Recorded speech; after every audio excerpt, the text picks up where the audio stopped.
From an open border for refugees to a closed border for anyone not carrying a passport or a Swedish identity card. Sweden's policy on opening its gates to asylum seekers during the crisis of 2015 is long gone. But police checks on the train from Denmark don't seem to be going anywhere soon.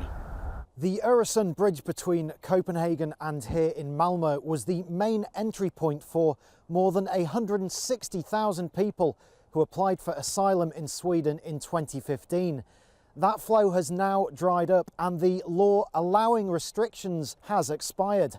But Sweden is one of the countries citing security as a reason for the controls to continue. The closure of the Balkan route has led to a huge drop in the number of refugees arriving in Europe. Yet Sweden, France, Germany, Austria, Norway and Denmark have all continued to impose controls on their frontiers. Those restrictions legally expired on November the 12th under Article 29 of the Schengen Borders Code.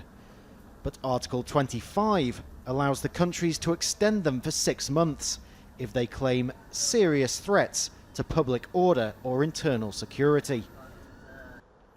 Danes and Swedes had previously been encouraged to see a newly branded Öresund region as a place in which they could freely commute between the countries. They say the increases in their journey times are unjustified. This is mainly for show. Internal Swedish politics. They're worried, citizens are worried here in Sweden about the mass influx of immigrants, and they're trying to show that they're doing something. In reality, nothing happens here. This is, almost a circus, a waste of time. Journeys of thousands of kilometres from the Middle East and Africa have finally ended here in recent years.